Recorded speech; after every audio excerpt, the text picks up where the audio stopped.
Okay, here we are on part two, and I ran over to Harbor Freight and bought a cheap little belt sander.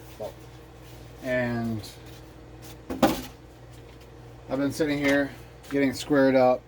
I have done a little bit on here with it just to try it out. And so far, so good. It's a 1 inch by 30 inch. Right now, I've got the metal 40 grit paper on here. I've been trying it with the metal. I've done a little bit of sanding on some wood just to see how it does. And so far, so good. Now, these are the two chunks of Purple Heart I was going to use. This piece is looking good. This piece, don't know if it's going to show up. Look at my camera right there. It's that nice little crack. So that's not going to be any good for using for a handle. So I've been practicing with that piece on the belt sander just to see how everything looks. I'm liking how it brings the grain out so far, but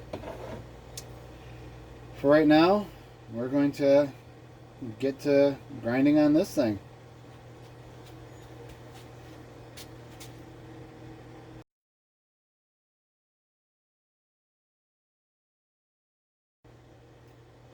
Okay, we got basic shaping done. Of course, still need to put the drop edge back there, full edge here. Not super happy with this. I just can't get in there good to get it round, so that's going to be hand filed. For the most part, I'm going to have to narrow this down a little bit more, but it's feeling pretty good in the hand so far. So let's move on over to the hand files, round this out a little bit. Let's see if you can see that a little better. Why I'm not liking it.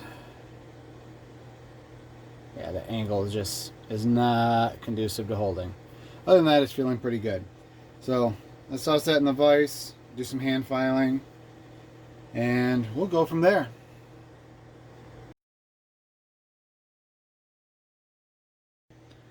Okay.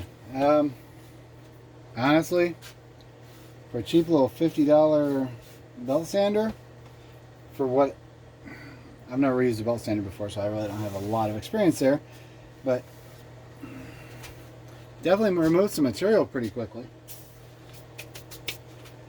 You see the shape is definitely coming together to where we want it.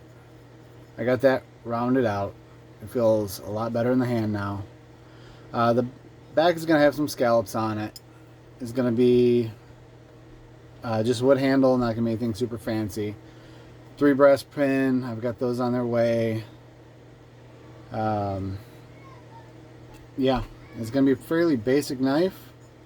Should be good. I'm wanting to be able to use it out camping, chopping small stuff, batting through firewood, being able to hit the back of it with something large enough to drive it through to split firewood and stuff like that.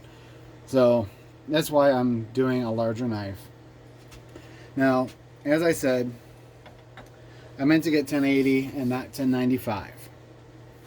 1080 is a very simple steel to heat treat from everything I've been reading.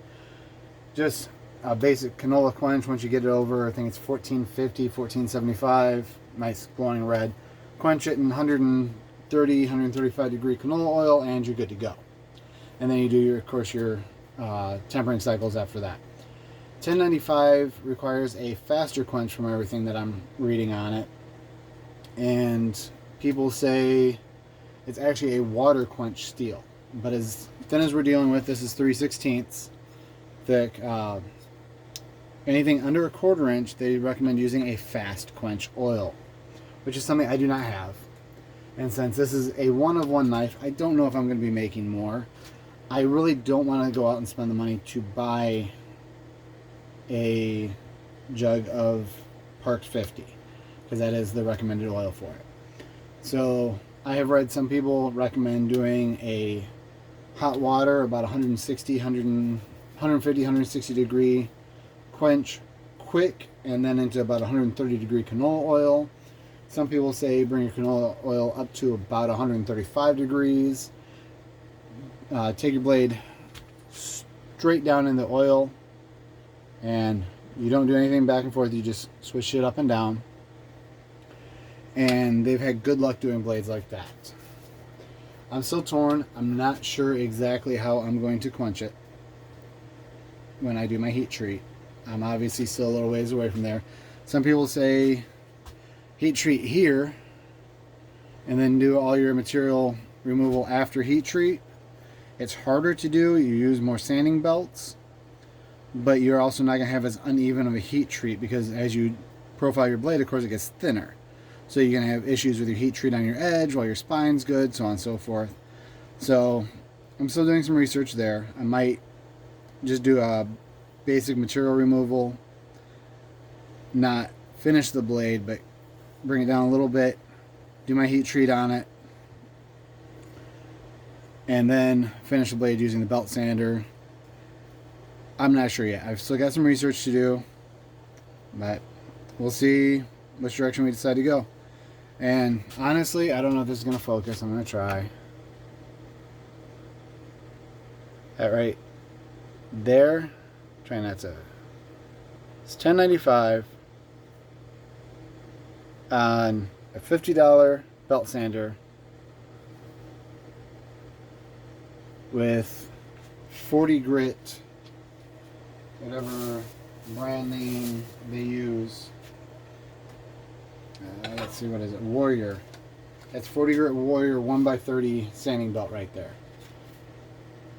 And honestly, even if I don't make any more knives, I can still use this for doing chisels, using it for drill bits. I can do my lawnmower blades on it. I can still use it for a lot of stuff. I'm actually having a lot of fun doing this. We'll see. So there's a good chance I will make more knives. And maybe I'll even bring my 5-year-old son down and let him play a little bit. We'll see. That's up for debate still. Thanks for watching episode 2. I'm going to be doing a little bit of work here and there, and my next episode it might be multiple days instead of just one day of work. Thanks for watching. Stay safe, guys. Have a good one.